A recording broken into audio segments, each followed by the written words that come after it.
acá.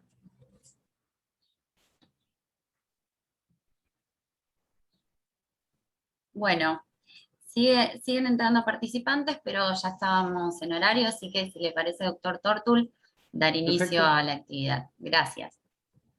No, por favor. Bueno, muchísimas gracias. Bienvenidos todas y todos a este quinto encuentro de esta jornada de género y vulnerabilidades en materia de derechos humanos. Quiero, en primer lugar, a todo este público que nos ha seguido la verdad, de una manera importante, tanto en número como en participación también importante. Quiero agradecerle a Marcelo por habernos acompañado en esta jornada.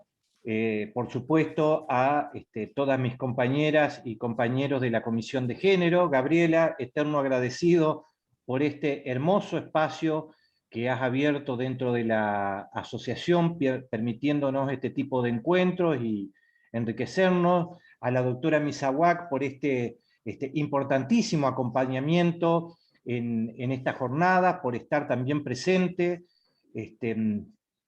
y bueno, haciendo votos para, bueno, ya en algún momento reunirnos en otra jornada más. ¿Por qué no? Si me permiten un poquito este gesto ambicioso, y lo hago no en nombre propio, sino en nombre de la Comisión y de Género y de la propia gente de la asociación.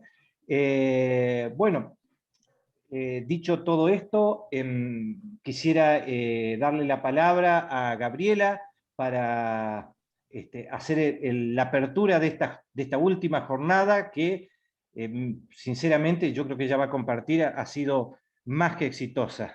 Gabriela, buenas tardes. Bueno, muy buenas tardes para todos y todas. Como les he dicho en todo el ciclo, que ha sido realmente muy exitoso y que por suerte he tenido la oportunidad de poder compartir todas las actividades. Realmente la agradecida, siempre lo digo, soy yo, porque esta comisión ha trabajado.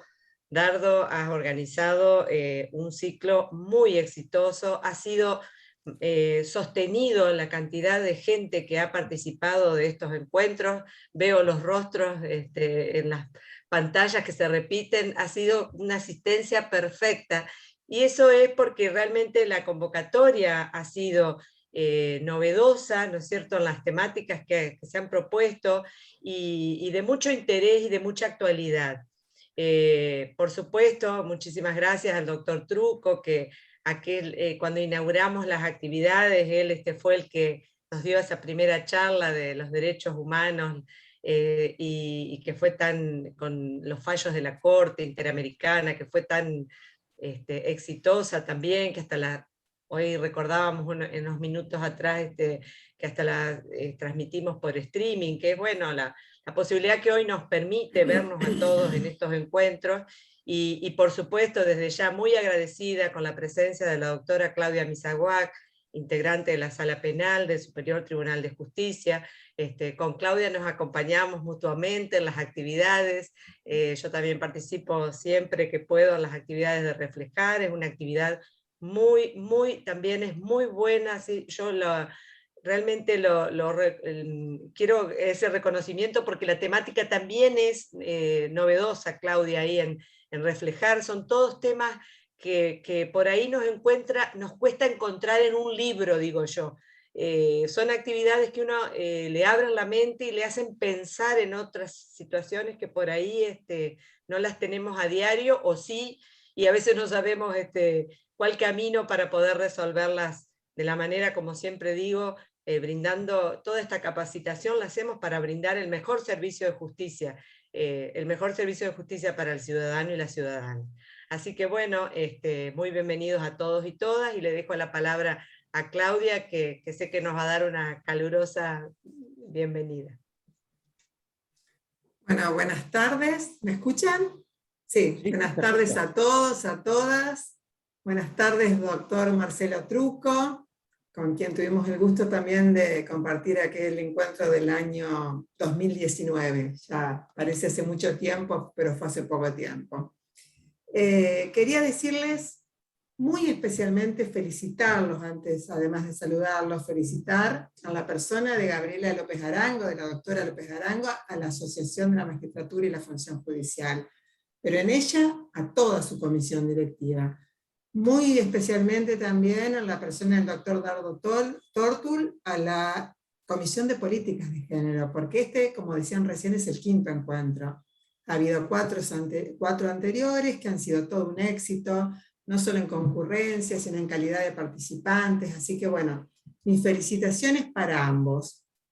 Luego de decirles esto, quiero permitirme, es un atrevimiento, Gabriela, pero sé que me lo vas a permitir, invitarlos a todos, porque mañana jueves, a las 17 horas, como todos los jueves, continúa nuestro curso de perfeccionamiento para jueces, digo el curso de reflejar, y mañana en particular el tema está muy conectado con esto que vamos a tratar hoy, porque es la matriz de análisis para juzgar con perspectiva de género.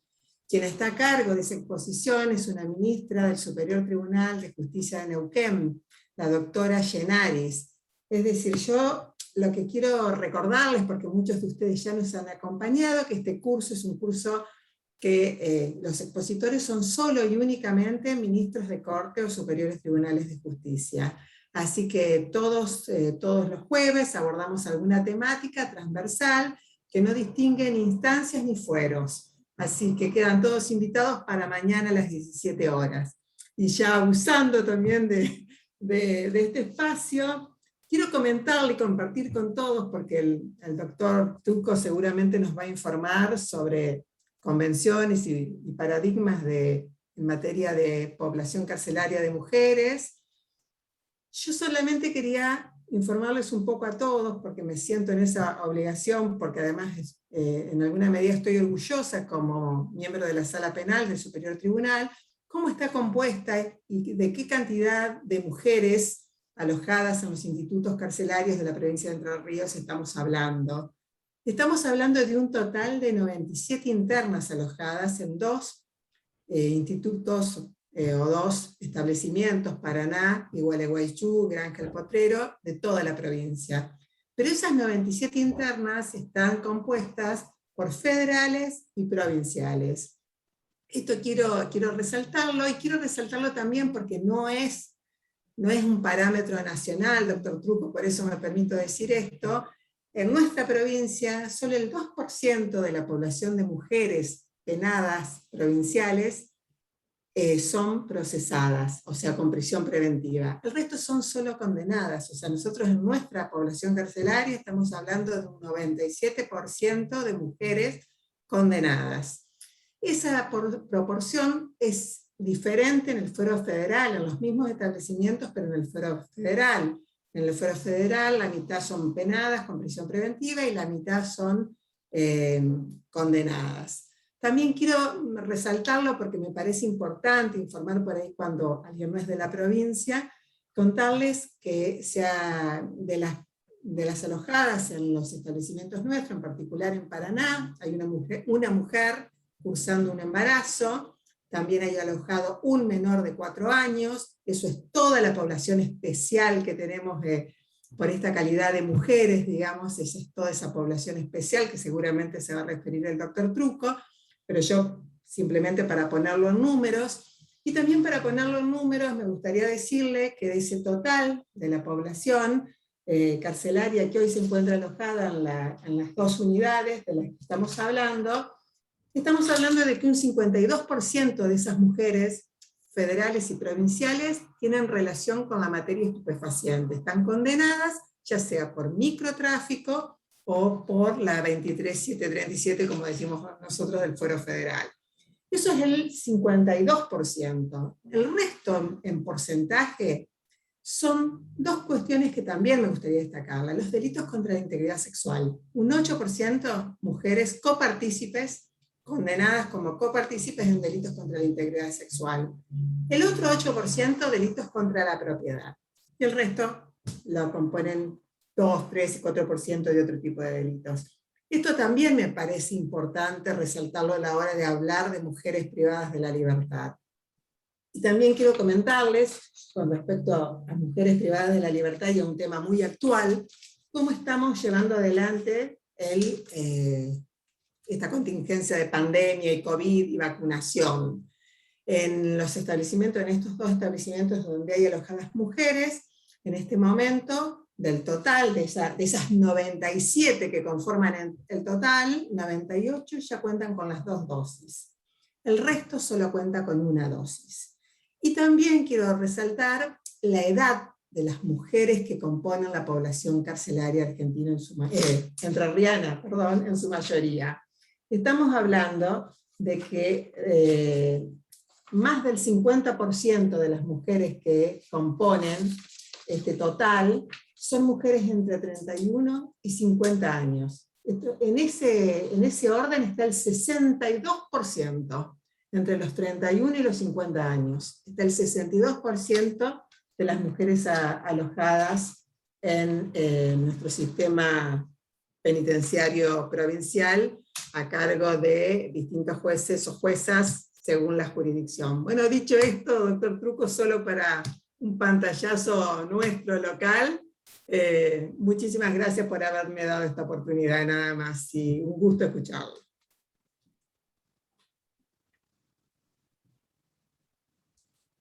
Doctor Tortul. Bueno, muchísimas gracias, muchas gracias Claudia.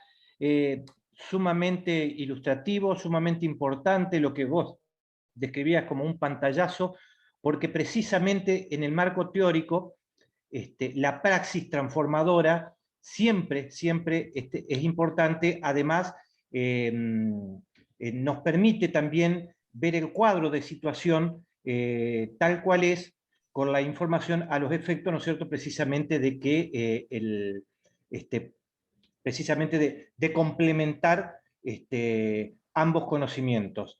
Yendo ya a nuestro querido conferencista, bueno, debo señalar que con Marcelo un poco, hablando en idioma procesal, me comprenden las generales de la ley, como ya lo dije en la charla anterior, por su amistad, por ser mi querido profesor. Por eso quiero, además, Marcelo siempre, en este sentido quiero destacar su generosidad, siempre atento a una consulta, siempre con un fallo de la Corte Interamericana a mano, como para evacuar y guiarnos en el camino cuando de control de convencionalidad se habla. Y bueno, en eso quiero destacar que su vocación docente va más allá de una conferencia, más allá del aula. Marcelo es doctor en Ciencia Jurídica, es profesor de posgrado tanto en la Universidad Nacional de Rosario como en la Universidad Católica Argentina. Dirige el módulo de control de convencionalidad en el doctorado de Derecho Constitucional Internacional de la Universidad de San Carlos, de la República de Guatemala. Es profesor de Derechos Humanos y de autor de varios artículos y libros de la especialidad, entre ellos los casos argentinos ante la Corte Interamericana de Derechos Humanos, como también el pacto, la Convención Americana de Derechos Humanos comentada. Ha dictado conferencias sobre derechos humanos tanto en la República Argentina como en el extranjero, y también, un poco como hablaba de este tema del complemento entre el saber teórico y la praxis, Marcelo también tuvo la experiencia de ser secretario de Derechos Humanos de la provincia de Santa Fe en el periodo 2017-2019. Bueno, para ir directamente a nuestra conferencia, un tema que nos convoca y que, bueno, bien Claudia lo ha señalado, hacer el pantallazo de la realidad entrerriana, que es ni más ni menos que el tema de la mujer privada de libertad. Marcelo, nuevamente, muchísimas gracias por acompañarnos y bueno, te escuchamos. Una sola cosita antes de cerrar.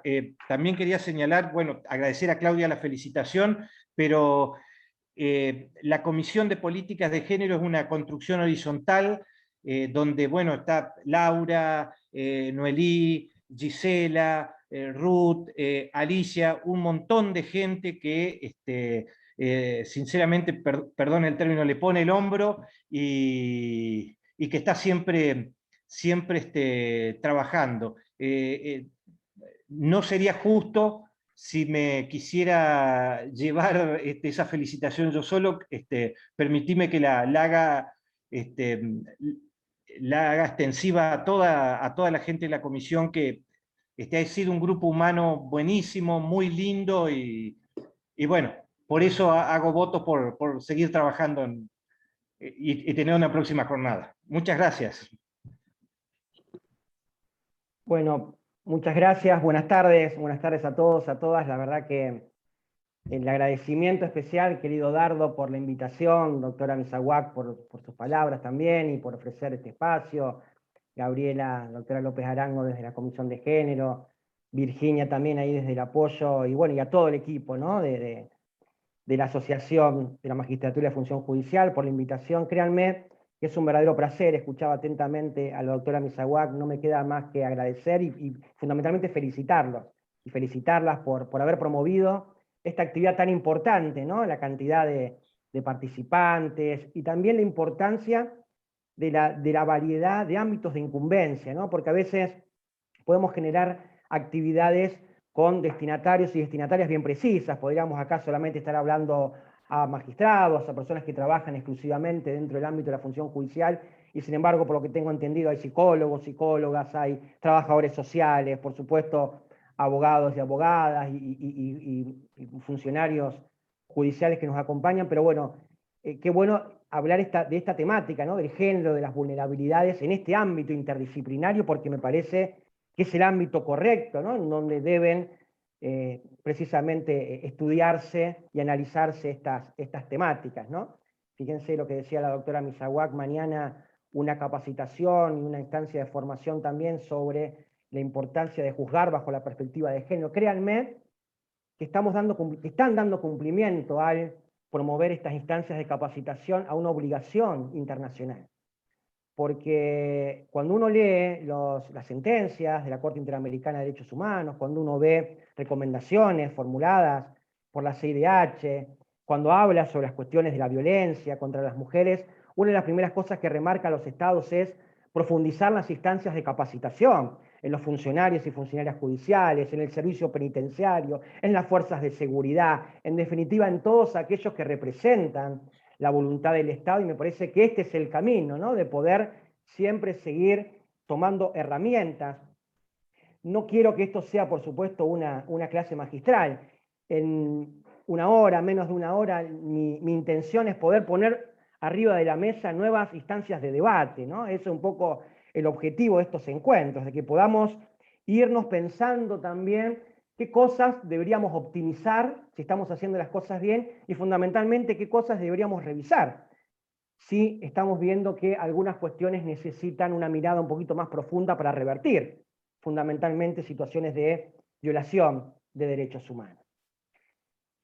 Y nos toca hablar de un tema, por supuesto, que está siempre en la agenda, o debería estar siempre en la agenda pública, ¿no? Respecto a lo que tiene que ver con las personas privadas de libertad y con la especificidad que vamos a compartir a lo largo de este diálogo, tiene que ver con las mujeres privadas de libertad y cómo la cuestión de género y cómo especialmente la cuestión de la vulnerabilidad atraviesa, ¿no? Ustedes compartirán que atraviesa la situación de las mujeres privadas de libertad.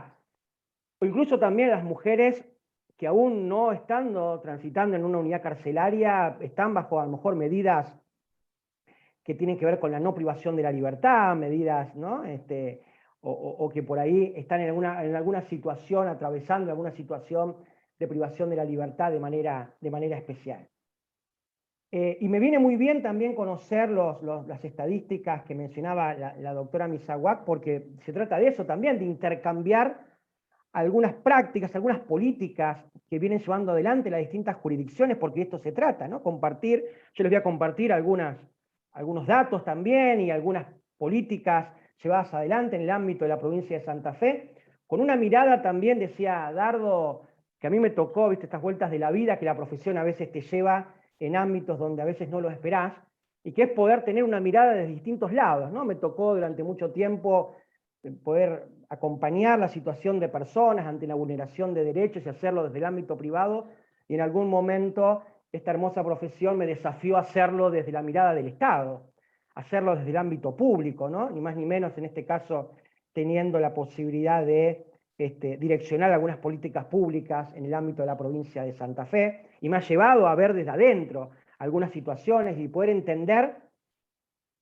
qué difícil es abordar esta cuestión solo desde un ámbito, ¿no? Es decir, sería sencillo abordarlo, qué bueno sería que tengamos solamente la solución en lo legislativo, o solamente se tratara de afinar las políticas judiciales en materia de ejecución penal de las personas privadas de libertad, y la práctica nos da cuenta de que las soluciones, el abordaje de estas problemáticas es un abordaje integral, es un abordaje a través de equipos de trabajo, de que mezclen los funcionarios y funcionarias judiciales, que mezclen a los representantes del Poder Ejecutivo, que mezclen a los legisladores y las legisladoras, que mezclen a los trabajadores sociales, que mezclen a los psicólogos. Es decir, este me parece es el sentido del abordaje integral de este tipo de problemáticas.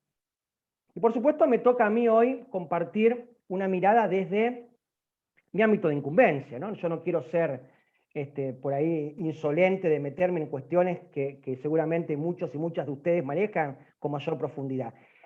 Me interesa a mí hacer una mirada, y por eso el título de la charla, desde la protección, a ver, ¿cuál es ese nivel de correlación y de cumplimiento que están llevando adelante nuestros estados? Cuando hablamos de los estados, estamos hablando de los estados de la región, dentro del sistema interamericano de derechos humanos, respecto a la situación de las mujeres privadas de libertad.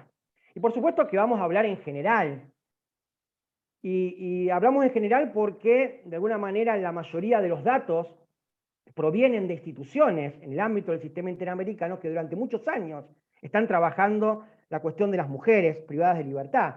Me estoy refiriendo a la Comisión Interamericana de Mujeres, que ustedes recuerdan fue la primera institución que planteó a nivel hemisférico la idea de promover y de atender especialmente la situación de las mujeres privadas de libertad, una institución que data de 1928, fíjense, 20 años antes incluso del nacimiento de la Organización de Estados Americanos. Nuestro continente tenía ya una comisión específica para trabajar cuestiones vinculadas a los derechos de las mujeres.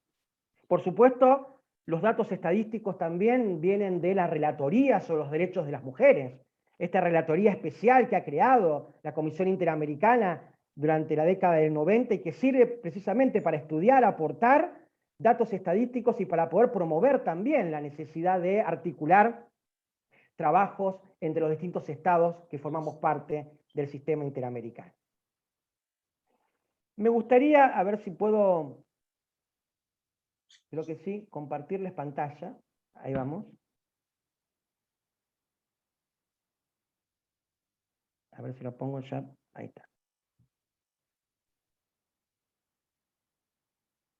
Entonces vamos a hablar de la protección de los derechos de las mujeres privadas de libertad, estándares del sistema interamericano de derechos humanos.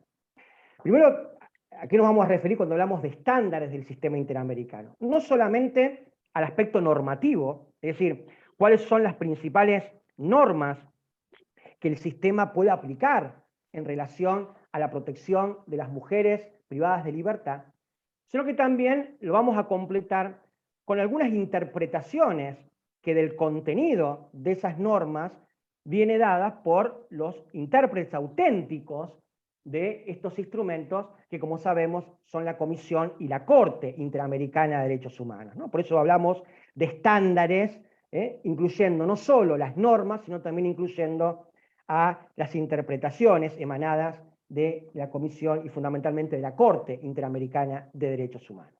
Que como ustedes saben, es importante siempre tenerlas en consideración por la obligación que ha asumido el Estado argentino en el marco del sistema interamericano de cumplir con esos estándares en el marco del llamado control de convencionalidad, ¿no? Es decir, al momento de aplicar y al momento de emitir las normas locales, tenemos que tener especialmente en cuenta los tratados internacionales y fundamentalmente la jurisprudencia de la Corte Interamericana de Derechos Humanos. Ahora, no podemos hablar en general de la protección de los derechos humanos de las mujeres, ya sea en el ámbito de la privación de la libertad, es decir, el ámbito penitenciario, ni tampoco en otros ámbitos que ustedes han recorrido en las distintas jornadas, en el ámbito de la protección de las mujeres adultas mayores, la protección de las niñas, la protección de los derechos económicos, sociales y culturales, sino siempre pensamos que esta mirada, que este análisis debe hacerse desde una perspectiva concreta. No estamos analizando los derechos de las mujeres, sino que estamos analizando los derechos humanos desde una perspectiva de género, que es distinto.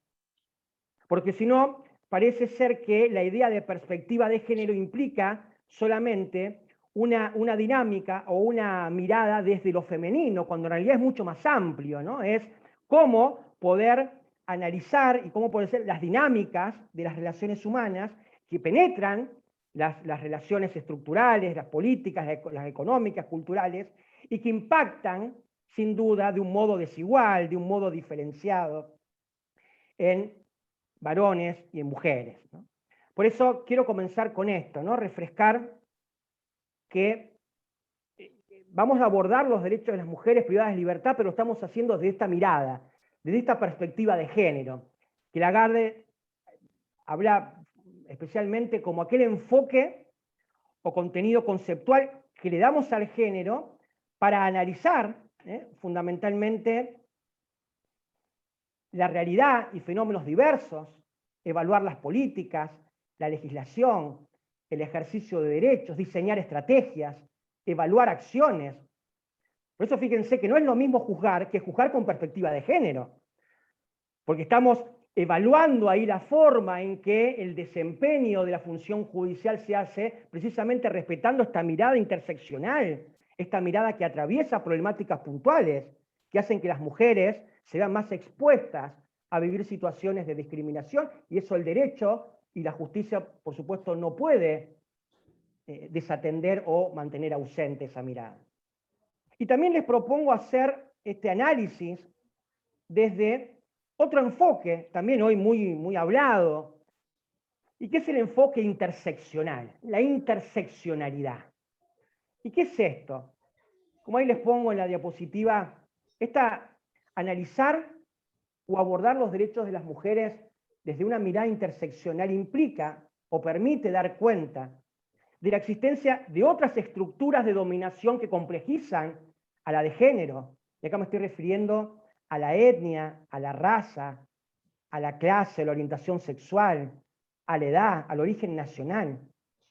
Por eso, sin duda, la interseccionalidad se ha transformado en una herramienta metodológica, analítica, que permite visualizar que hay un montón de factores que se constituyen también en el entramado de violencia y discriminaciones, y que evidencian o ponen de mayor relieve el impacto desigual que tienen las diversas estructuras de dominación sobre las mujeres que están situadas en diferentes contextos.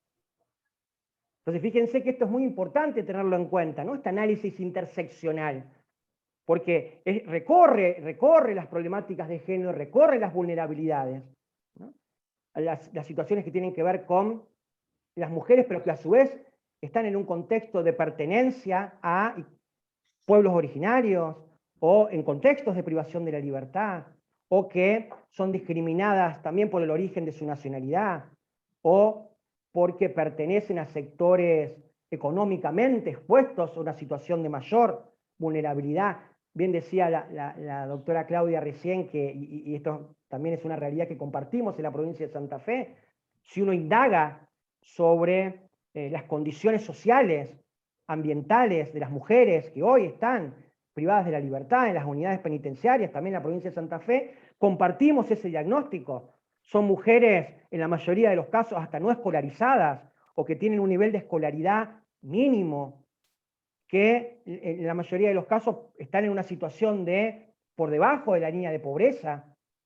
Mujeres jóvenes, el promedio que estamos manejando en la provincia de Santa Fe son mujeres por debajo de los 40, 45 años. Y que de alguna manera el sistema penal ha puesto una mirada sobre ellas, criminalizando en muchas cuestiones situaciones o contextos que por supuesto no justifican, pero que la han llevado a vivir una situación de especial vulnerabilidad. Muchas de ellas madres, ¿no? Y vamos a ver, ¿no? una preocupación muy importante, ¿no? Que acompañan su situación de privación de la libertad, en muchos casos con sus niños. Acá en la provincia de Santa Fe todavía es una problemática a tener muy en cuenta, porque la población carcelaria, por ejemplo, en la ciudad de Rosario tenemos una población carcelaria hoy de 185 mujeres, en una unidad penal especial, que después voy a comentar, que se inauguró el año 2018, la unidad penal número 5, acá en la ciudad de Rosario, y de esas 185 mujeres que hoy están privadas de libertad en esa unidad 5, que a lo mejor otras provienen también de distintos lugares de la provincia, no significa que sean todas de la ciudad de Rosario, pero es una de las unidades penales de mujeres más importantes que tenemos en la provincia. 20 mujeres actualmente están cumpliendo su privación de la libertad junto a sus hijos o hijas menores de 4 años. Entonces todavía es una situación a atender, y me voy a referir a algunos casos puntuales que estamos viviendo y cuáles serían algunas cuestiones a atender de manera particular. Entonces me pareció importante partir de esto, ¿no? Que cuando hablamos de los derechos de las mujeres en general, y especialmente en este ámbito de las mujeres privadas de libertad, lo hacemos desde este doble enfoque, desde la perspectiva de género y fundamentalmente de este enfoque o esta mirada interseccional.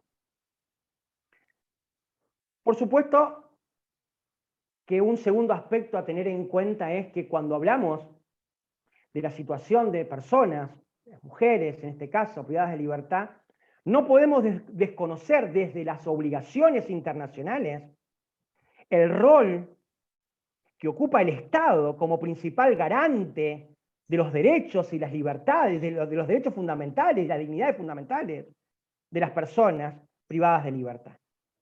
Y si uno realmente recorre la normativa y la jurisprudencia de los órganos del sistema interamericano, van a ver que en todos los casos en donde se discute la responsabilidad del Estado sobre violaciones a derechos de personas privadas de libertad, lo primero que recuerda la Corte Interamericana es precisamente la obligación que asumen los Estados en el marco del artículo 5.2 de la Convención Americana de Derechos Humanos, ¿no? Cuando nos dice claramente la Convención que el Estado asume, que toda persona privada de la libertad tiene derecho a vivir en condiciones de detención compatibles con su dignidad personal, y el Estado debe garantizar el derecho a la vida y la integridad personal. Por tanto, el Estado es el responsable de los establecimientos de detención, y en ese sentido es el garante de los derechos de las personas privadas de libertad. Es una responsabilidad objetiva que asume el Estado. Por eso, cuando hay una violación hacia adentro, que ocurre adentro de una unidad penitenciaria, es grave, requiere una gravedad realmente a tener en cuenta, porque obviamente el Estado ha fallado en su obligación de proteger y garantizar derechos de personas que en ese momento están bajo su custodia y están bajo su cuidado, ¿no? Por eso, frente a las personas privadas de libertad, el Estado se encuentra, repetimos, en una posición especial de garante, toda vez que las autoridades penitenciarias ejercen un control o dominio sobre las personas que están sujetas a su custodia.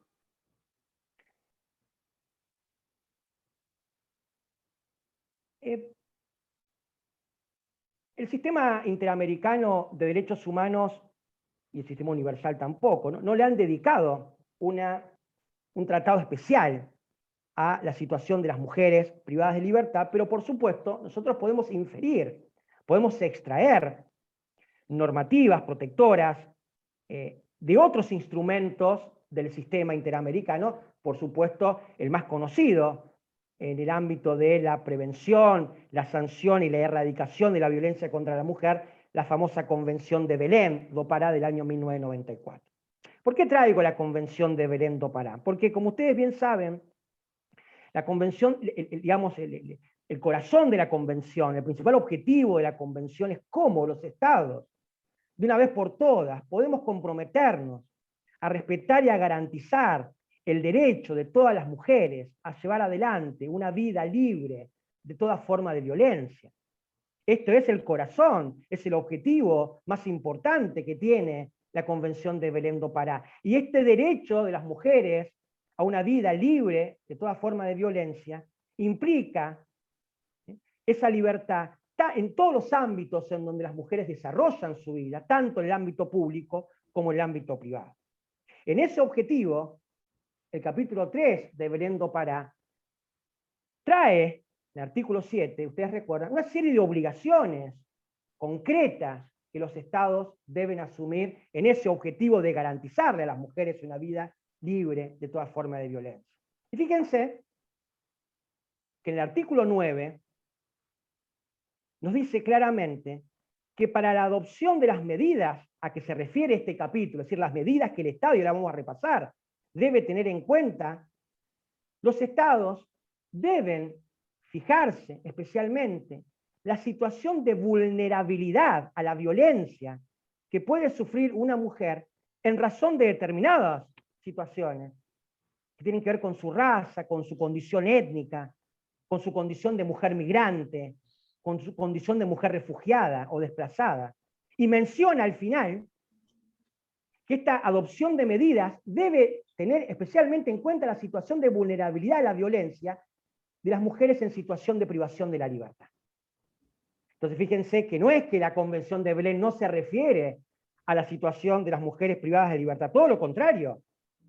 Está destacando en los estados que tienen que poner una mirada especial, tienen que poner la lupa de una manera especial a las violencias que sufren las mujeres, porque eso tiene que ver con una situación de vulnerabilidad especial, más allá de la violencia que hay que evitar, como la violencia hacia cualquier ser humano. Por eso les decía la importancia de la interseccionalidad y el análisis de la perspectiva de género. Como vamos a ver ahora las reglas de Van Gogh, claramente nos dicen, no es lo mismo la situación de los hombres privados de libertad que las mujeres privadas de libertad. ¿Por qué? Porque hay condiciones estructurales, hay patrones de dominación estructural que perviven y que se reproducen respecto a las mujeres en contextos de encierro, como también se lo suele denominar, privadas de la libertad bajo el árbitro del servicio penitenciario. No es lo mismo el encarcelamiento de varones a el encarcelamiento de mujeres, y no es lo mismo, a su vez, la especial situación de violencia, de vulnerabilidad a la que se ven expuestas mujeres pertenecientes a pueblos originarios, mujeres migrantes, mujeres refugiadas, desplazadas. Si uno lee los informes, por ejemplo, de las comisiones de género en México, hablan de la violencia encarnizada respecto a las mujeres indígenas, ¿no? en los contextos de encierro en las unidades penitenciarias de México, por ejemplo. Ahora bien, dijimos que de acuerdo entonces a la Convención de Belém do Pará, el Estado debe tener especialmente en cuenta la situación de vulnerabilidad o violencia que puede sufrir una mujer en un contexto, en una situación de privación de la libertad. ¿A qué medidas nos estamos refiriendo? ¿A qué obligaciones estatales que se pueden aplicar en el caso de las mujeres privadas de libertad? Cuidado, porque estamos hablando de obligaciones que emanan de una convención internacional ratificada por el Estado argentino, y vuelvo a repetir que en el marco del control de convencionalidad no pueden ser desatendidas al momento de definir una política pública o al momento de decidir una legislación que proteja fundamentalmente a las mujeres privadas de libertad. Primero, la Convención de Belén llama a los estados a abstenerse de cualquier acción o práctica de violencia contra las mujeres. Fíjense que en la Convención de Belém do Pará está siempre muy presente la cuestión preventiva, la cuestión de abstenerse de realizar actos o prácticas que puedan generar algún hecho de violencia contra las mujeres, y lo aplicamos en el contexto de privación de la libertad. Y esto quiero hacer hincapié porque acá tiene que ver mucho la cuestión de las políticas públicas que podamos idear precisamente con ese objetivo preventivo. Bueno, frente a un hecho de violencia en una cárcel, mujeres que denuncian hechos de violencia o patrones sistemáticos de agresión o de violencia que puedan vivirse en un contexto determinado. Bueno, ¿cómo podemos trabajar a partir de ese momento para evitar que se repitan en adelante esas situaciones? ¿Cómo lo hacemos? ¿Lo hacemos a partir de mesas de diálogo?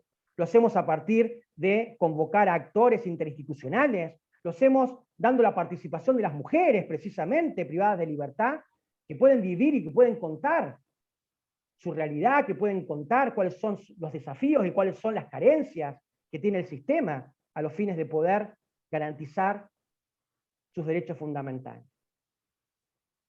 Velar porque las autoridades o funcionarios, personal, agentes, instituciones se comporten de conformidad a esta obligación. Actuar con la debida diligencia para prevenir, investigar y sancionar la violencia contra la mujer cuando sufre esas violaciones en los contextos de privación de la libertad. La actuación inmediata, sin dilaciones, del Ministerio Público para iniciar las investigaciones. La puesta en marcha de las herramientas judiciales para poder sancionar los hechos de violencia. Incluir en la legislación normas penales, civiles, administrativas. Y me quiero detener en esto último, adoptar las disposiciones legislativas o de otra índole que sean necesarias para hacer efectivas la Convención de Belém do Pará. ¿Por qué remarco las disposiciones de otra índole? Yo siempre hago hincapié en esto porque es algo que está presente en la mayoría, está presente en el artículo 2 del Pacto San José de Costa Rica, por ejemplo. Y la pregunta es la siguiente. No podemos pensar en garantizar derechos solo a través de lo normativo. La protección que tiene en cuenta solamente la legislación como único remedio para poder solucionar los problemas en materia de protección de derechos es una respuesta insuficiente del sistema. Nosotros podemos tener la mejor ley en materia de ejecución penal, la mejor ley de protección integral de las mujeres contra toda forma de violencia. Podemos tener suscrito la mayoría de los tratados internacionales. Podemos tener reglas, como vamos a mencionar, en materia de las condiciones mínimas de tratamiento a reclusas, como denominó Naciones Unidas en la Convención de Bangkok. Ahora, luego, si eso no va acompañado de otras medidas, fundamentalmente de políticas públicas que acompañen lo normativo, el problema va a seguir estando. O no nos ocurre muchas veces cuando dialogamos estos temas que hay cuestiones que se reiteran constantemente, ¿no? Hay falencias que se trabajan y se reiteran, entonces por ahí dice, bueno, es necesario sancionar una ley, que por supuesto que es importante, por supuesto que lo legislativo es muy importante que acompañe, ¿no? Pero no solo lo legislativo, si, repito, no va acompañado luego de decisiones de otra índole, y esto tiene que ver claramente con las políticas públicas. Tenemos centros adecuados, penitenciarios, que puedan atender condiciones mínimas a las mujeres privadas de libertad. Si realmente la decisión legislativa es, por distintas cuestiones, que las mujeres privadas de libertad estén acompañadas de sus hijos o sus hijas menores de 4 o 5 años, bueno, las condiciones con lo que esos niños o niñas están acompañando la situación de sus mamás, ¿resultan adecuadas? ¿Hay lugares que puedan a lo mejor brindar un lugar de esparcimiento mínimamente a los niños o las niñas que estén en esa situación? O también decir que una mamá privada de su libertad con sus hijos es condenar también a sus hijos durante varios años a ser recluso, también entre comillas, junto a sus madres, porque termina viviendo las mismas condiciones de violencia, de discriminación, de hostigamiento, termina viviendo las mismas condiciones de claras vulneraciones y violaciones a derechos humanos fundamentales. El niño también, en un contexto que no cuida determinados espacios. Entonces me parece que esto es muy importante desde los estados, que no descuidemos esto de las políticas públicas. ¿Y qué entra también en estas disposiciones de otra índole? Las decisiones judiciales. Por eso también acá celebro la presencia de muchas magistradas, magistrados. Las disposiciones de otra índole son también las disposiciones judiciales, que tienen que acompañar esta mirada de género, esta perspectiva. Y repito, puedo tener la mejor ley, incluso puedo tener hasta la mejor política pública. Luego, si esa ley o esa política pública, al momento de analizarla, de aplicarla, de interpretarla, de hacerla valer, de hacerla operativa, no va acompañada desde una mirada que tenga en cuenta la interseccionalidad, que tenga en cuenta factores estereotipados, que tenga en cuenta situaciones o contextos de discriminación estructural hacia la mujer, el problema también lo vamos a seguir teniendo. Eso me parece siempre recordar que cuando uno habla de obligaciones internacionales del Estado, está comprometiendo a los 3 poderes del Estado. Esto muchas veces porque a veces somos injustos en pensar que las soluciones vienen solamente desde el órgano judicial, que por supuesto es muy importante en esa tarea de honrar las obligaciones asumidas por el Estado. pero como bien dijo la Corte Interamericana, el Estado es uno solo al momento de enfrentar la responsabilidad por los compromisos internacionales asumidos. Por eso el control de convencionalidad es un control que, como bien dijo la Corte Interamericana, no descansa solo en el Poder Judicial, sino que descansa también en los otros poderes del Estado, legislativo y fundamentalmente desde el Poder Ejecutivo. ¿Y saben por qué? Porque el problema, ¿dónde puede estar? En una mala disposición que tomó ¿quién? El director o la directora de una unidad penitenciaria X. Entonces ahí se nos derrumban, podemos tener muchas disposiciones, podemos tener muchas resoluciones judiciales, podemos tener mucha legislación, pero luego el encargado, en este caso concreto, representante del Poder Ejecutivo, manda a un lugar de aislamiento a una mujer embarazada, cuando sabe que eso viola abiertamente las reglas de Van Gogh, por ejemplo, o cuando se le aplica, no sé, o cuando un niño o una niña que está acompañando a su mamá, privada de su libertad, no tiene la debida atención en materia de salud porque el servicio penitenciario le niega abiertamente esa atención, bueno, ahí estamos en un problema que también excede a las funciones que puede tener un órgano del Estado si no se asume de su integralidad. Brevemente, uno de los casos, para que ustedes tengan como referencia, y quizás muchos de ustedes ya la conocen, la Corte Interamericana ha tomado un caso muy famoso, que fue el caso del penal Miguel Castro Castro y otros versus Perú, en el año 2006, que fue un caso muy interesante porque hasta ahora fue uno de los pocos casos, ahora con mayor continuidad, pero hasta ese momento no habían llegado muchos casos a la Corte Interamericana en donde se analizara la aplicación de la Convención de Belén en el caso de mujeres privadas de libertad. Por eso es una referencia muy importante en el tema que estamos hablando, el caso del penal Miguel Castro Castro versus Perú, porque se trató precisamente de una situación de grave represión, terrible represión, ordenada por el gobierno de Fujimori a comienzos de la década del 90, contra personas detenidas en el penal Castro Castro, del este de Lima, personas que estaban recluidas en los pabellones supuestamente destinados a las personas acusadas de terrorismo o de traición a la patria. La mayoría de ellas pertenecientes al Grupo Sendero Luminoso y al movimiento revolucionario Tupac Amaru en Perú.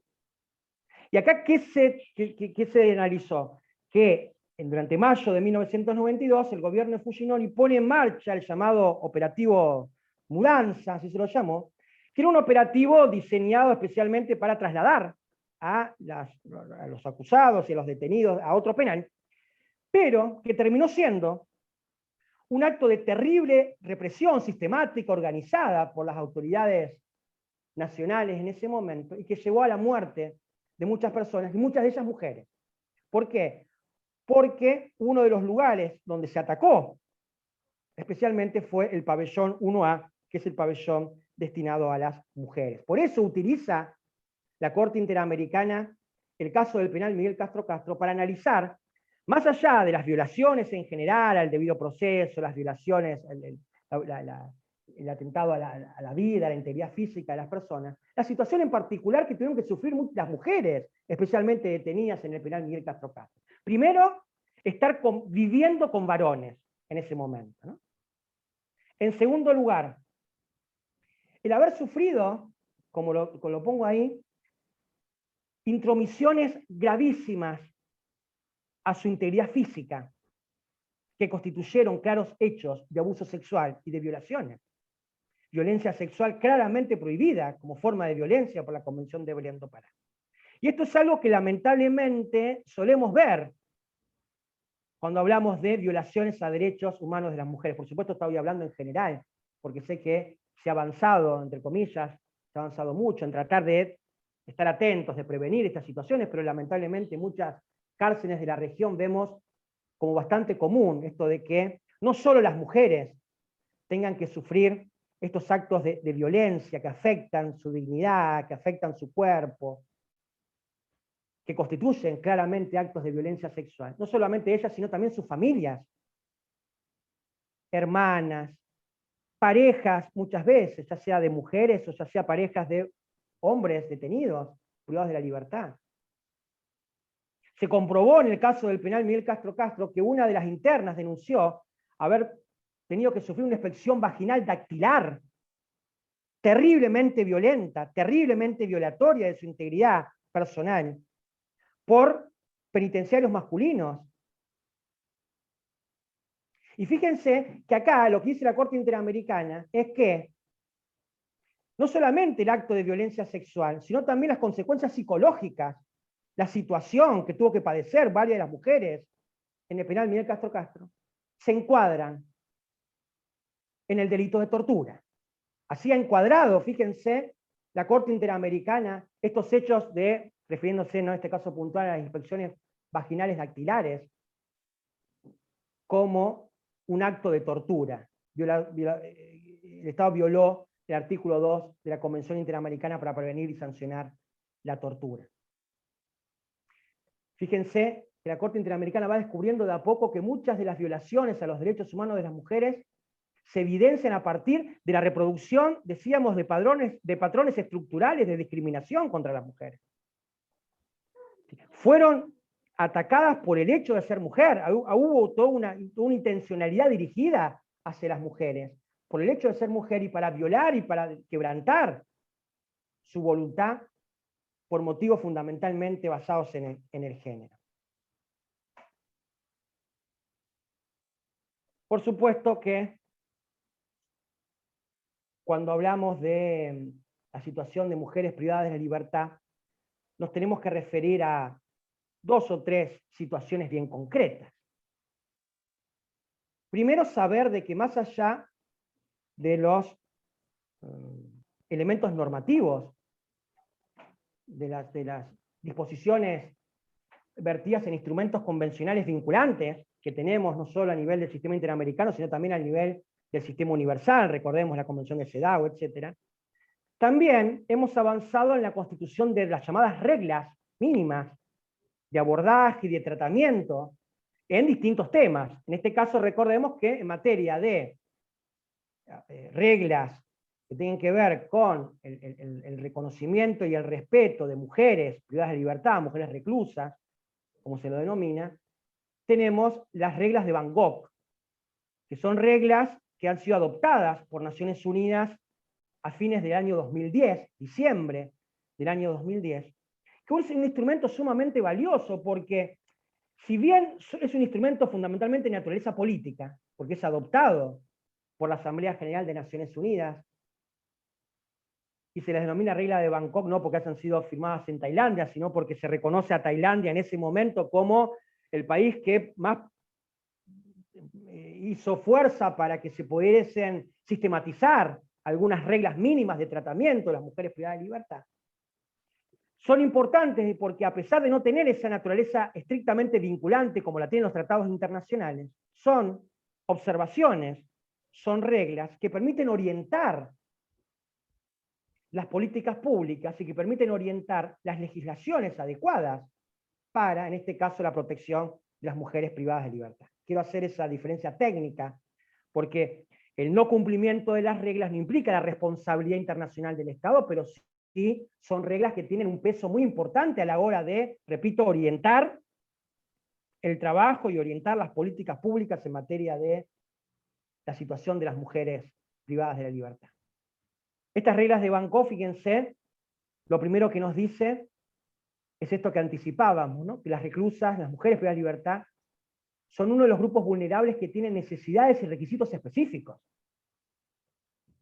A ver, aclara al principio, las reglas de Bangkok aclaran que esto no implica dejar sin efecto el contenido de las reglas mínimas de las personas privadas de libertad, que son las reglas de Tokio que todas conocemos.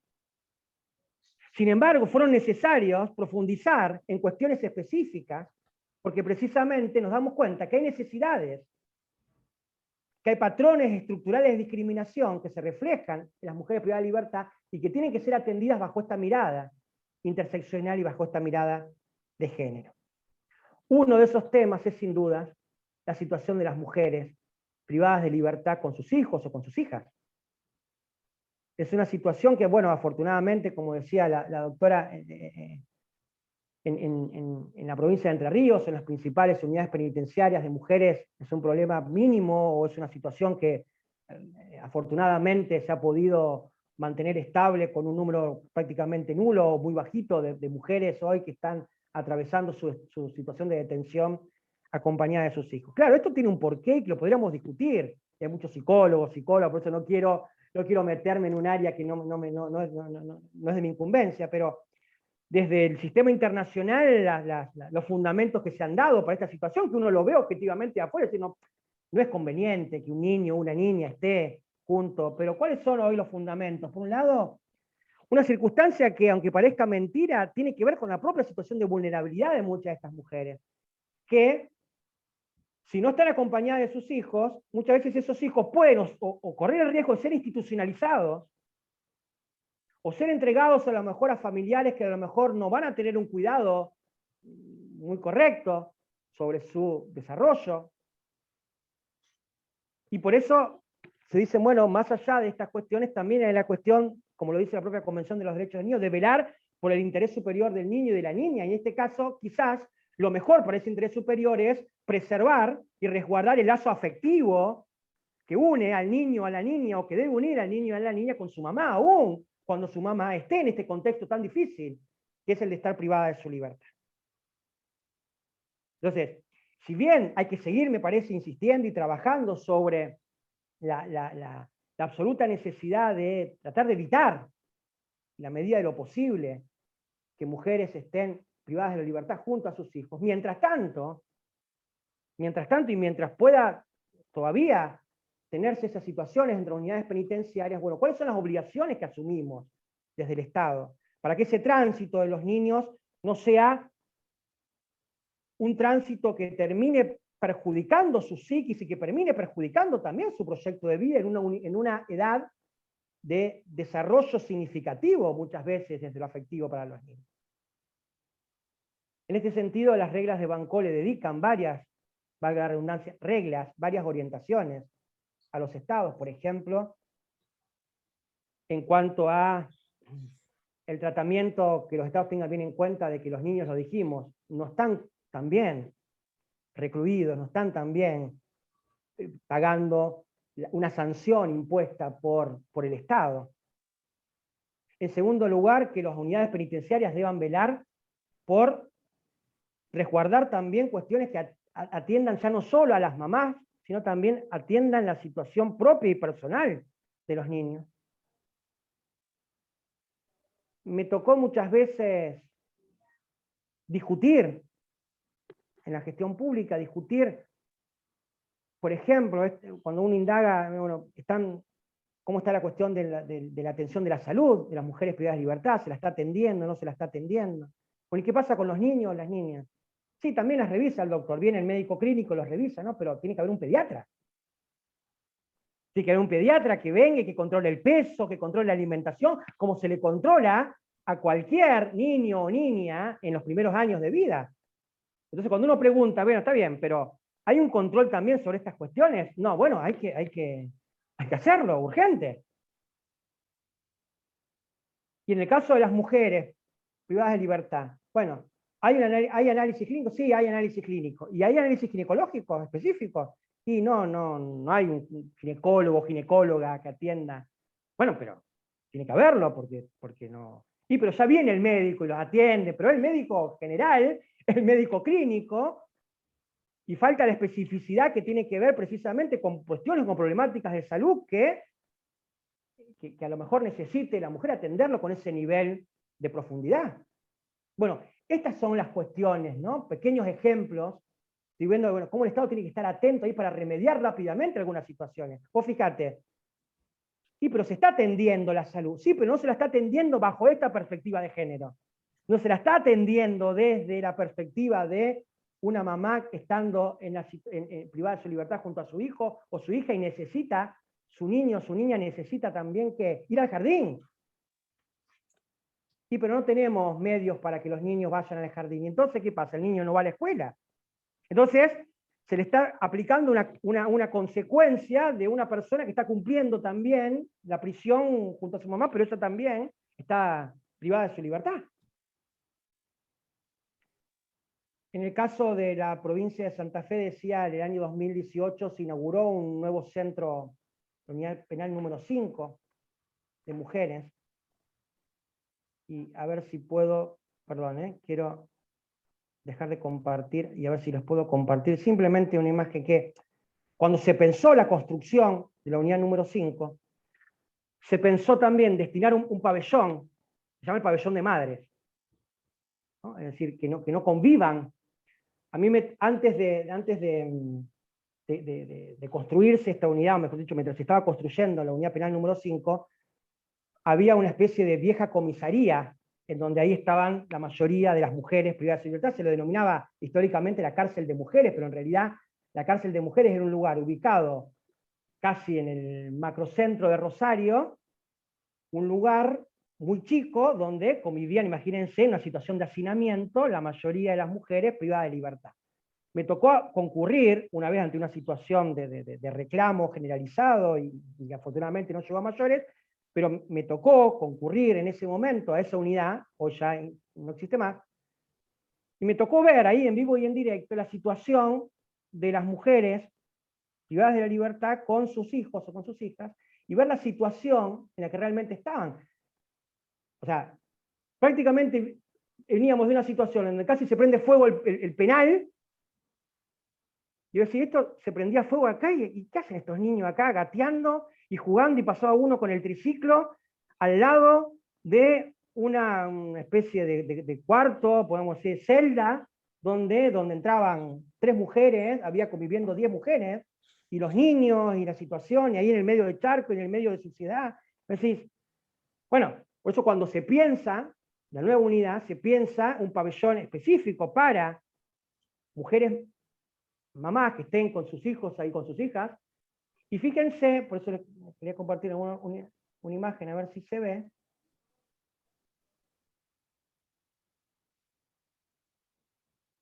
Este es un lugar que se pensó en el pabellón de madres, al aire libre, con algunos juegos infantiles, ahí ven un arenero, ven algunas hamacas, no sé si llega a ver, un tobogán, como para también generar esta situación, bueno, de que los niños junto con sus mamás, obviamente, con las medidas de seguridad apropiadas, etcétera, pero que puedan tener un mínimo lugar de esparcimiento, mínimamente como para que la situación de encierro no sea vivida, pero decir, bueno, no es lo ideal, pero dentro de cuando se pensó, fíjate, desde la estructura misma, que a veces no se piensa de lo estructural, y bueno, vamos a pensar una nueva unidad penitenciaria. Bueno, en este pabellón, ¿qué de madre? ¿Qué podemos pensar también? ¿Podemos pensar un espacio al aire libre destinado a los niños y a las niñas que puedan estar ahí con sus familiares, con las visitas, que puedan estar ahí con sus mamás?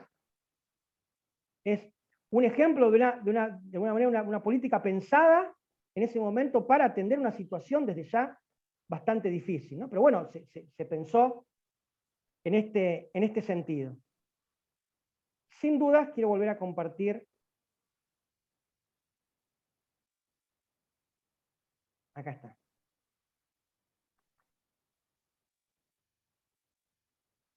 A ver si puedo pasar. Ahí está. Sin duda que otra de las cuestiones importantes a tener en cuenta es el impacto sobre las familias que tiene la situación de las mujeres privadas de libertad. En un informe de la Comisión Interamericana de Mujeres, se deja claramente el diagnóstico de que cuando una mujer es privada de su libertad, su familia, la pareja, los hijos, otras personas dependientes de esa mujer, sufre un impacto diferenciado, desproporcionado, a lo que sucede cuando el hombre, cuando el varón es privado de la libertad. Y fíjense por qué este impacto diferenciado que repercute en el ámbito familiar y representa también una cuestión a tener en cuenta. Esto porque en el caso de los hombres privados de libertad, dice la Comisión Interamericana de Mujeres, las mujeres se quedan a cargo de la familia e intentan sostenerla. En cambio, cuando son las mujeres, las privadas de libertad, es mucho más probable que sus hijos o sus hijas o estén en la cárcel con ellas, o vayan a vivir con otras familias, a veces separándola de los hermanos o de las hermanas, sean institucionalizadas, dijimos de alguna manera, terminen sin hogar fijo. Cuando las mujeres son privadas de su libertad no suelen recibir muchas veces visitas de sus parejas, ni de sus hijos o de sus hijas, sino pueden llegar por cuenta propia a los establecimientos carcelarios. lo que repercute obviamente también en forma negativa en su salud mental. Una de las reglas de Bangkok precisamente tiene que ver con tratar de que el lugar en donde las mujeres estén cumpliendo la plena privativa de libertad no sea un lugar muy alejado de su centro familiar, precisamente para permitir que si no pueden estar con sus hijos o con sus hijas puedan ser visitados de una manera permanente por parte. Bueno, esas son políticas que hay que tener en cuenta muchas veces, ¿no? Cuando se ordenan traslados. Y uno entiende que a veces la complejidad y lo difícil por cuestiones de seguridad, etcétera. Pero cuidado porque a veces, y ahora cuando se está discutiendo, por lo menos en el ámbito acá de la provincia de Santa Fe, esta cuestión del servicio penitenciario provincial que se encarga de personas detenidas, pero que deberían pertenecer al servicio penitenciario federal. Esto de, bueno, no la podemos seguir teniendo en las unidades penitenciarias de la provincia, mandémosla a las cárceles federales. ¿Y dónde está la cárcel federal? ¿En el Chaco o en el sur? Y voy a decir, bueno, pero cuidado, porque mandar a una persona que vive y tiene su residencia en Rosario, mandarla al servicio penitenciario, a una unidad penitenciaria federal, pero eso implica 800, 900, 1000 kilómetros, es prácticamente decirle, mire que usted olvídese de acá en adelante a recibir alguna visita, y eso es claramente violatorio de derechos humanos fundamentales de las personas privadas de su libertad. Entonces, cuidado cuando esto, repito, uno entiende y no es sencillo, sé que no es sencillo, y he estado también del otro lado, la adopción de determinadas medidas, porque tienen que ver con cuestiones hasta de seguridad. Pero cuidado que esas cuestiones no nos lleven a tener que desatender cuestiones básicas de respeto por derechos fundamentales. Otra cuestión importante, y quiero ya ir cerrando porque yo me engancho y me interesa escucharlas a ustedes fundamentalmente, es la cuestión relacionada a las políticas de reinserción y los estereotipos también basados en el género.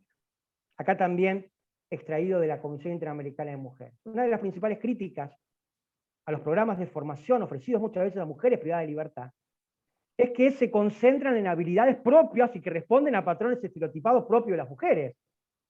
Pues sí, bueno, está bien, si le damos talleres, ¿y cuáles son los talleres? Sobre costura, cocina, peluquería y belleza. Refuerzan estereotipos de género y segregación luego del mercado laboral. A los hombres se les ofrecen oportunidades en sectores como la construcción, la carpintería, la computación, es decir, que muchas veces se reproducen estas cuestiones estereotipadas de que son mujeres, entonces de los talleres, ¿de qué pueden ser? Y de costura, de peluquería. Entonces vos fíjate que, de alguna manera, se sigue, ¿no?, pensando que los ámbitos laborales, más si insistimos que estamos hablando de mujeres con una condición sociocultural o una cuestión de situación de pobreza o que están bajo la línea de pobreza, sin recursos educativos, fundamentalmente muchas mujeres en estado de analfabetismo o con niveles muy, muy precarios de instrucción, es prácticamente, entonces cuidado cuando hablamos de las políticas de reinserción. Esto es algo que se los tiro, pero que tendríamos que pensar seriamente, ¿no? Porque tenemos los tratados, tenemos la Constitución que habla del objetivo de la reinserción social de las personas privadas de libertad. Pero luego, ¿cómo estamos preparando a las personas privadas de libertad y fundamentalmente a las mujeres cuando tienen que precisamente encarar luego la vida extramuros, como se le llama, ¿no? ¿Bajo qué condiciones estamos preparando, ¿no?, esa salida? ¿Bajo qué condiciones de reforzamiento desde lo laboral, desde las capacitaciones, desde la educación? Ni hablar la situación de las personas trans, las mujeres trans, ¿no?, lesbianas también. Que afortunadamente, digo afortunadamente porque en el ámbito de la provincia de Santa Fe, seguramente en la provincia de Entre Ríos, en el ámbito de la provincia de Buenos Aires, se ha trabajado mucho y se trabaja mucho, por supuesto, en esto de que las mujeres se respeten incluso en sus lugares de detención, ¿no?, la identidad de género, la identidad autopercibida por las personas, en el caso de las mujeres trans, que puedan a lo mejor estar en una unidad penitenciaria que responda a esa autopercepción. Pero lamentablemente en muchos países sabemos que las mujeres trans sufren humillaciones, violaciones graves, severas, masivas, son alejados en centros penitenciarios de varones, víctimas de violaciones terribles, incluso hasta muchas veces por parte del propio servicio penitenciario. Condenadas a trabajos precarios, condenadas a servicios sexuales, aún adentro de las unidades penitenciarias. Bueno, estas son las realidades que todavía están vigentes en muchos de los países de la región y que estamos tratando de solucionar, entre comillas, o estamos tratando de respetar en el ámbito del servicio penitenciario a nivel de nuestro país. Pero todavía hay muchas cuestiones a trabajar en este sentido. Finalmente, no quiero terminar este diálogo con ustedes sin aportarles en estos 2 minutos finales algunas líneas de trabajo, como yo llamo, algunos desafíos, que todos y todas en el ámbito en donde trabajemos, en la función judicial, en el ámbito de una profesión determinada, podemos poner en marcha. Remarcar esta cuestión del control de convencionalidad al momento de emitir y aplicar las normas que protejan los derechos de las mujeres privadas de libertad. Recordemos que el control de convencionalidad no es solamente el momento de aplicar la normativa, es el momento también de emitir las normas. El momento de que el servicio penitenciario tenga que emitir disposiciones respecto al cuidado de las mujeres privadas de libertad. Lo hace teniendo en cuenta la Convención de Belén do Pará, la Convención de la CEDAW, lo hace teniendo en cuenta el Pacto de San José de Costa Rica, lo hace desde esta mirada o esta perspectiva de género.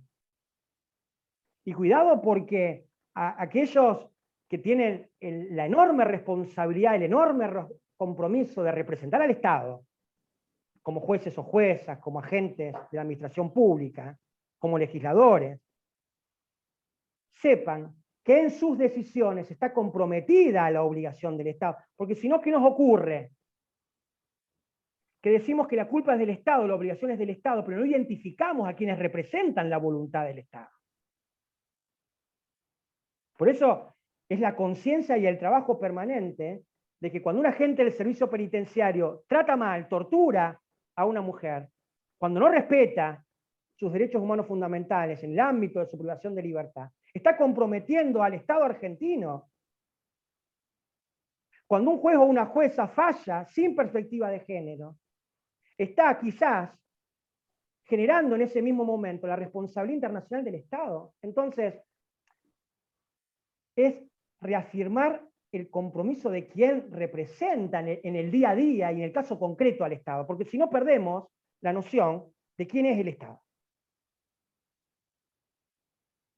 La adopción y la adaptación de normas compatibles con los instrumentos internacionales y la adopción y la revisión de políticas públicas. ¿Cómo estamos llevando adelante estas políticas públicas en materia de reinserción de las mujeres privadas de libertad? Bueno, hay que revisarlas. ¿Para qué? Para modificarlas, para cambiarlas, para enriquecerlas. La importancia de construir mesas de diálogo intersectoriales con la participación de las protagonistas, con la participación de las mujeres privadas de libertad. Muchas veces las menos escuchadas al momento de delinear políticas que tengan que ver con el resguardo y el respeto a sus derechos. Poder tener de primera mano, ¿no? Y que esto sea permanente, no puede ser una visita una vez por año a la unidad y con eso estamos satisfechos. No, tiene que ser una visita permanente, pero que esa visita permanente luego haya una agenda de trabajo que pueda mantenerse en el tiempo. Porque cuando uno a veces dialoga con las mujeres privadas de libertad y dice, sí, una vez vinieron, sí, nos dijeron, nos prometieron que íbamos a trabajar, pero después nunca más vino nadie, nos prometieron que iba a haber talleres y les pedimos estas cuestiones. Y después nunca más, no, tiene que ser una agenda permanente de trabajo. Tiene que hacerles saber a las mujeres, en este caso privadas de libertad, que son partícipes también de muchas de las soluciones que pueden ser dadas desde el Estado. La necesidad de sistematizar los estándares internacionales que permitan optimizar las decisiones que adopta el Estado. Esto que mencionaba la doctora Misawak también, ¿no? Estos datos estadísticos tienen que hacerse con mayor asiduidad, tienen que estar presentes, tiene que estar a disposición un resumen de las reglas de Van Gogh, un resumen de los estándares de la Corte Interamericana en materia de género, de perspectiva de género, en materia de mujeres privadas de libertad. Esto tiene que ser palpable, ¿no? Esto por eso decía, ¿no? Lo bueno de contar con instancias de formación y de capacitación. En el ámbito de la provincia de Santa Fe, tengo entendido que en el ámbito de la mayoría de las jurisdicciones, hoy el Consejo de la Magistratura establece que en los concursos de magistrados, de acceso a los cargos de magistrado y magistrada, la cuestión de género es una cuestión que va a ser evaluada especialmente al momento de determinar si esa persona está capacitada para poder llevar adelante una función tan importante como es la función judicial. Esta es la cuestión preventiva. porque después lloramos sobre la leche derramada, como dice el dicho, ¿no? Luego estamos a las consecuencias. Y cuando vos te encontrás con una política pública que se reitera a lo largo de los años, cuando vos te encontrás con decisiones judiciales que se reiteran a lo largo de los años, la pregunta es, bueno, che, ¿y qué hacemos con este funcionario o esta funcionaria? En algún momento el Estado tiene que hacer algo. Porque si vamos a ir todos los días ante la Comisión y la Corte Interamericana, si no hay una bajada muy concreta y muy fuerte desde el Estado para decir, mire, usted quiere representar al Estado, usted quiere ser funcionaria judicial, bueno, estos temas no lo puede desatender. ¿Qué opina de esto? ¿Cómo resolvería este tema? ¿Cómo lo resolvería desde una perspectiva de género?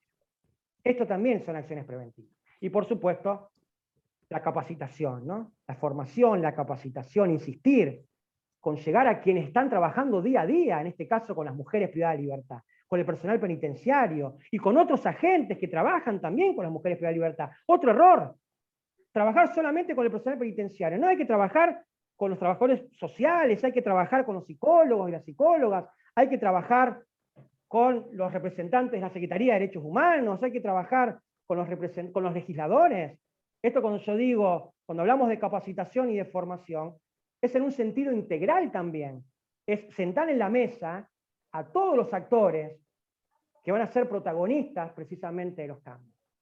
Entonces me parece que hay mucho, fíjense, por trabajar. Esto es simplemente un breve pantallazo de qué es lo que tenemos, de cuáles son los mandatos internacionales que tenemos, especialmente desde el sistema interamericano.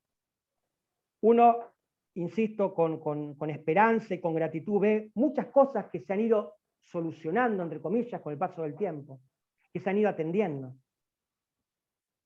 Pero todavía somos conscientes de todo lo que hay de trabajo por delante.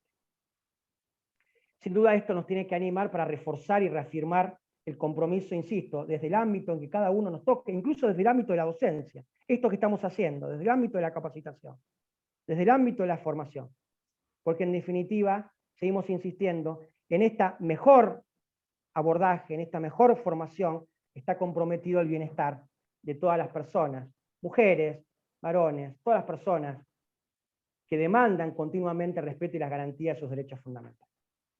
Muchas gracias y por supuesto me quedo compartiendo sus preguntas, sus comentarios que son siempre enriquecedores. Muchas gracias. Bueno, profesor Trucco, ¿qué más está decir que es excelente como nos tiene acostumbrados? Y para quienes lo pudimos escuchar en la anterior oportunidad que vino, sabemos que sus exposiciones son clarísimas y nos dejan con un montón de conocimiento y además con un montón de reflexiones, inquietudes y cosas en las que pensar. Pero además creo que en esta oportunidad ha agregado un valor nuevo que ha sido una especie de intuición respecto de lo que se fue preguntando en el chat, porque a medida que se desarrollaban algunas de las preguntas, las fue respondiendo, así que ha sido casi coordinado. De todas maneras, le voy a transmitir. Dardo preguntaba al inicio si Penal Castro Castro o algún otro precedente marcó un antes y un después en América Latina en relación a la violencia respecto de las mujeres privadas de libertad. Creo que de algún modo lo respondió cuando nos explicó acerca de esta causa, pero tal vez lo que habría que agregar es si usted considera en definitiva que fue un antes y un después definitivamente en esta relación, en esta construcción, ¿no? Es muy interesante, gracias Dardo también por la... Es muy interesante porque cómo funciona la Corte Interamericana. La Corte Interamericana funciona con casos testigos. La Corte Interamericana trabaja con casos que le llegan a su competencia y aprovecha esos casos para sentar estándares, que luego deberán ser respetados no solamente por Perú, sino también por el resto de los estados partes de la Convención, y esto es el efecto expansivo o erga omnes de las decisiones de la Corte Interamericana, ¿no? Es decir, la Corte Interamericana interpreta en un caso concreto, pero interpreta el contenido de una obligación especial, en este caso en el marco de la Convención de Belén, y luego todos los estados tenemos que estar atentos, y todos los representantes del Estado tenemos que estar atentos, ¿por qué? Porque lo que dijo la Corte en Penal Castro Castro, luego yo lo tengo que cumplir en el ámbito de mi jurisdicción interna. Entonces, sí, claro que marca un antes y un después, porque fija, son esos casos, uno recuerda, qué sé yo, no sé, caso Campo Algodonero, en el caso de femicidio, por ejemplo, seguramente lo habrán visto. Uno recuerda varios casos y dice, bueno, pero ¿por qué me acuerdo de este caso? Y bueno, porque ha fijado, hay muchos casos de violencia contra la mujer que llegan Ahora, ¿por qué? Elige este caso y ahí despliega la Corte Interamericana estos estándares fundamentales para que puedan ser luego cumplidos por los estados. Así tenemos en materia de libertad de expresión, así tenemos entonces, es importante un antes y un después, ¿por qué? Porque como dije, es la primera vez que la Corte Interamericana no solo habla de Belén do Pará en el contexto de la violencia en mujeres y la libertad, sino porque va metiendo datos muy importantes, esto de configurar la tortura en el marco de la violencia sexual de mujeres privadas de libertad. No como un hecho aislado, sino también como un patrón sistemático de violencia sexual, psicológica, que ocasionó un daño muy importante y que lo configuró en el marco de la tortura contemplado en la Convención Interamericana. Sin duda que es un antes y un después. Sí, sobre ese mismo caso, María Lucía Rocco decía que se desatendieron necesidades de atención de salud de mujeres pre y posparto con graves sufrimientos psicológicos, que creo que es un tema que tocó, pero con menor explicaciones específicas, ¿no? Y después Gladys Elisa Bacalor tenía una pregunta acerca de que de algún modo coincidió con que a poco de que ella la consignaron en el chat fue explicada, pero por ahí hay algunas cositas que pueden ampliarse tal vez. Una reseña y situación de detención de las mujeres privadas de libertad en la Argentina. Mencionó Santa Fe, algo de provincia de Buenos Aires, también, bueno, la doctora Misahuac nos introdujo en la provincia, pero tal vez tenga alguna cosa que aportar respecto a algún dato de otras partes del país sobre esto. No, mira, a ver, el dato quizás habría que actualizarlo jurisdicción por jurisdicción. El dato que tengo es extraído del Ministerio Público de la Nación, Ministerio Público Fiscal y también de la Defensa Pública a nivel nacional.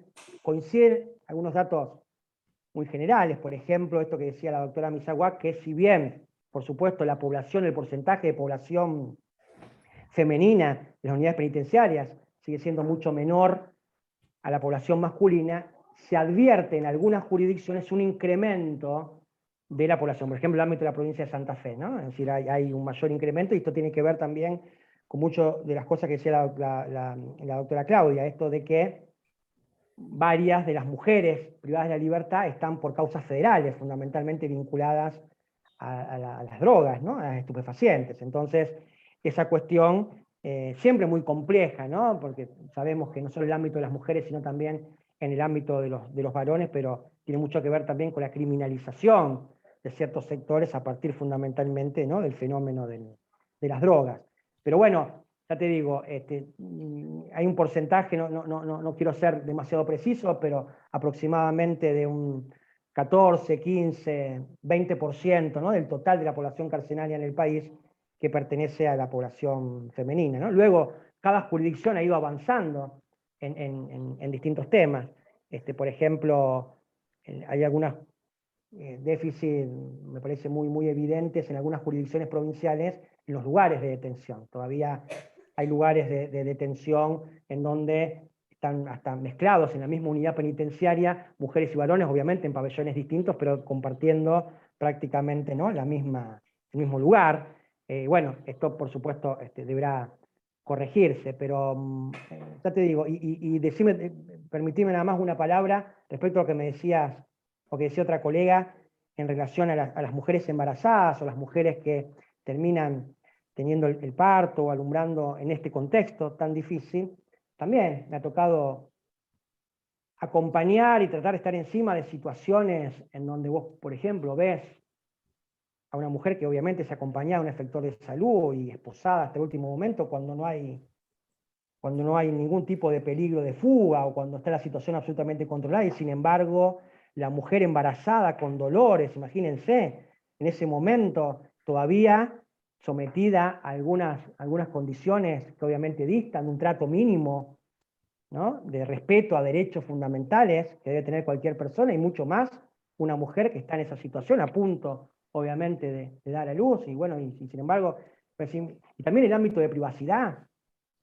Muchas veces me ha tocado, por ejemplo, situaciones en donde estaba el personal de servicio penitenciario que acompañaba a la mujer, y estaba en la sala de parto y adentro con los médicos, y poco más como que el servicio penitenciario quería entrar también para vigilar y para controlar, si no hay un mínimo de privacidad. Si está resguardado, no hay ventanas, no hay nada que va a hacer, no se va a escapar en esta situación, o sea, ¿cuál es la...? Bueno, esto tiene que ver con la formación, con la capacitación, con la perspectiva de género, con la intimidad propia del momento. del acompañamiento posparto también, ¿no? Las mujeres lactantes también en ese momento, ¿no? ¿En qué condiciones? Hoy también incluso tengo entendido en varios procesos judiciales se están atendiendo especialmente las morigeraciones, tengo entendido, ¿no? Las morigeraciones, la situación de privación de la libertad del centro penitenciario, atendiendo estas situaciones, ¿no? Que la mujer pueda, o a lo mejor momentáneamente, tener un arresto domiciliario hasta tanto pueda atravesar este momento especial de posparto, de lactancia, ¿no? Bueno, no tengo dudas de que esto es una de las reglas, llama también a los estados, a la órgano judicial a tener especialmente en cuenta estas situaciones, ¿no? No como una, obviamente, justificación, porque después nos vamos a encontrar en la opinión pública, ¿no? La otra crítica de pensar que... pero bueno, sí, son claramente situaciones que hay que tener en cuenta y que se podrían tener en cuenta, ¿no? Sobre esto mismo y bueno, sobre estas reflexiones también Gladys y luego Dardo hablaban acerca de, bueno, la salud, la preocupación por el cuidado de la salud, que fue muy impactante, cosas que parecerían obvias como el acceso a un pediatra o una pediatra o el acceso a una consulta ginecológica. Bueno, también había sido una pregunta con anterioridad que lo explicara. Y Dardo agregaba que además de la cuestión de la educación, además de sexista en todo caso, en relación a los estereotipos, también había un aspecto clasista en relación también al tipo de educación, creo yo, se refería Dardo en ese comentario. Después, debo decir que está absolutamente lleno el chat de agradecimientos, felicitaciones, declaraciones de que la disertación ha sido excelente, saludos. Preguntan si después se va a compartir el material, así que bueno, seguramente después Virginia se contactará y podrán transmitir el material. Bueno, acá la doctora sí. Perdón, hay una cuestión a la que me acordaba también, que me tocó atender y analizar, y por ahí mencionaban la cuestión de las mujeres privadas de libertad y que son madres o que van a ser madres. Cómo a veces hay que atender, y es muy difícil la situación, ¿no?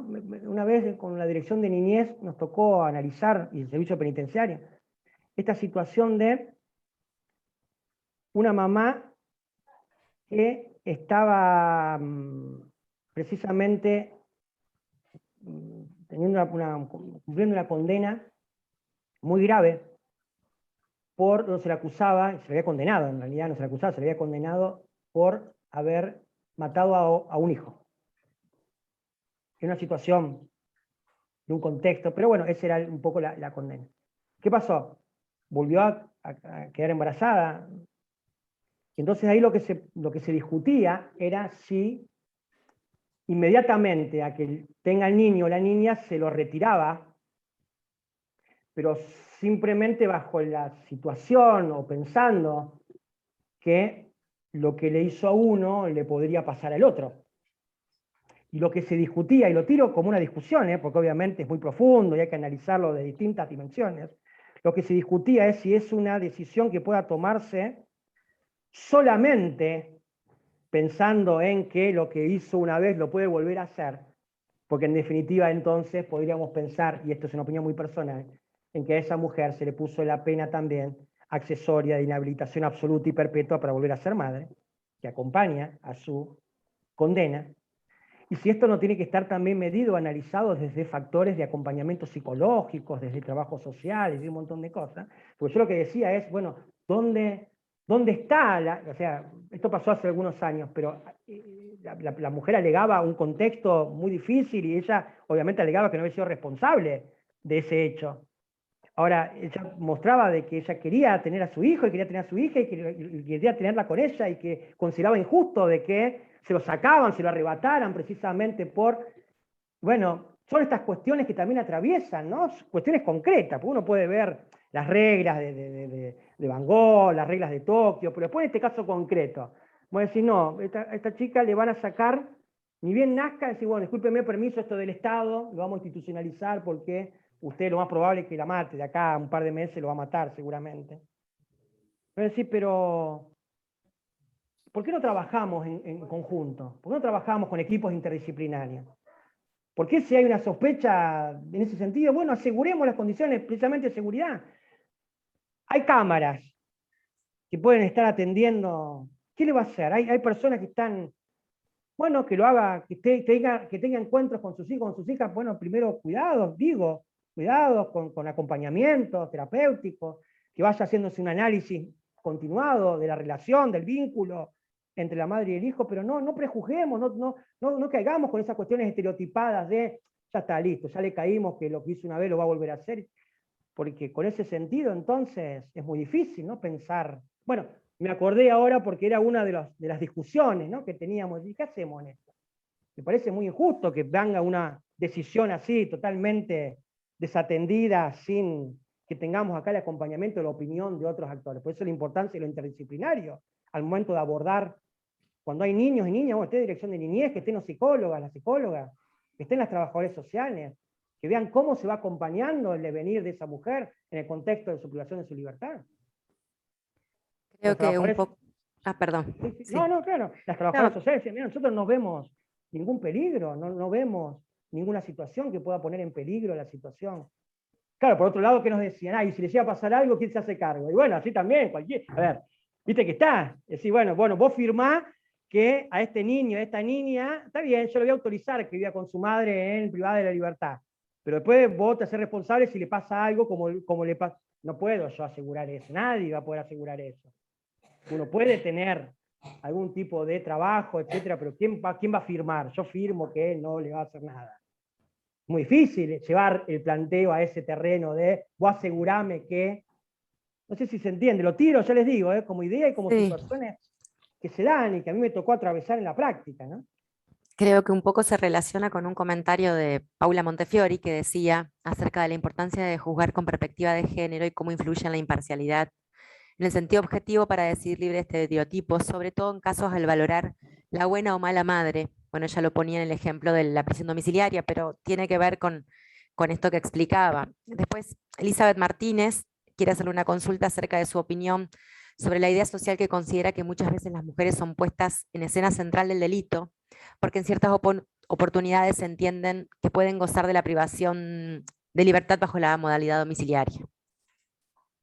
Me parece que primero que es cierto, pero es un estereotipo más que se vierte sobre las mujeres. Si vos fijate que es una reproducción también más de que la mujer, por el solo hecho de ser mujer, va a gozar, y más si es mujer madre, va a gozar de ciertos privilegios, en este caso, el poder atravesar la privación de su libertad en su domicilio, que el varón. Bueno, está en el buen análisis que puede hacer el juez de ejecución penal, la jueza de ejecución penal, o el magistrado que corresponda, de analizar precisamente si la mujer puede gozar de esos privilegios, pero atendiendo precisamente, no al hecho de que es mujer, sino también si eso va acompañado de alguna situación que amerite especialmente tener en cuenta una situación de vulnerabilidad que hace de que, por todo lo que estuvimos viendo, sea preferible que esa mujer transite su privación de la libertad no bajo la órbita del servicio penitenciario. No me parece que sería reducirlo el debate por el mero hecho de ser mujer, o que se escudan o que se pone la excusa de la mujer precisamente para hacer delinquir a la mujer porque va a gozar de mayores beneficios. Bueno, Noelí Valos dice que le resulta muy difícil compensar la perspectiva de género y el interés superior del niño en estos casos, ¿no? Que es difícil resolver, o que le es difícil resolver.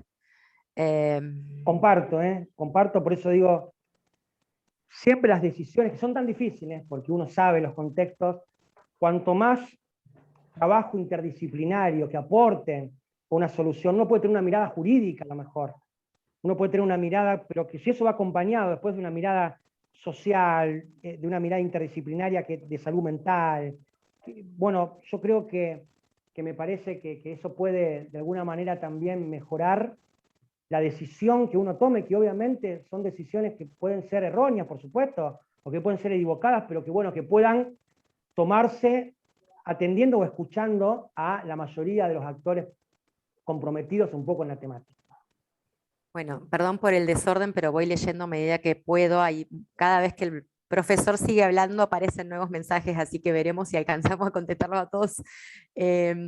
Entre esos mensajes está el de la presidenta Gabriela López Arango. La doctora dice que se tiene que retirar, ya nos había adelantado que tenía un compromiso por estas horas, y ella le transmite su agradecimiento a usted y también a la doctora Misawak por los aportes y el acompañamiento en esta tarde. Después Constanza dice que un ejemplo para el caso de hoy, para el tema de hoy, es el caso de Jessica Vanessa Osores, que mató a su esposo, y las audiencias fueron estando ella de 9 meses de embarazo, entre muchas otras cosas. Sí, totalmente. Por eso digo estos ejemplos, ¿no? Como para ver cómo puede llevarse en ese caso el proceso resguardando la situación propia de la mujer, en ese caso transcurriendo su estado de embarazo. Hoy sabemos de que lo carcelario, ¿no? La prisionalización no puede ser vista como la única alternativa, ¿no? Bueno, pero este es un debate, por supuesto, mucho más profundo, pero bueno, hay que ver, ¿no? Las cuestiones de las medidas alternativas, y cuando uno habla de perspectiva de género, habla también desde el proceso judicial. El ejemplo de esta chica es claramente, ¿no? Es decir, bueno, se puede postergar el proceso, se puede hacer una audiencia de otra manera, preservando su integridad física, preservando su salud. Se puede atender esa cuestión. ¿Cómo se debe atender esa cuestión? Desde una perspectiva de género, claramente. Hoy vemos incluso muchas, y no me quiero meter también con muchos penalistas, y muchas veces jueces o juezas penales, que seguramente hay, pero también la cuestión, ¿no? Hoy que se está analizando de atender especialmente a los contextos que llevan muchas veces a las mujeres a cometer determinados delitos, ¿no? Estos de las violencias, ¿no?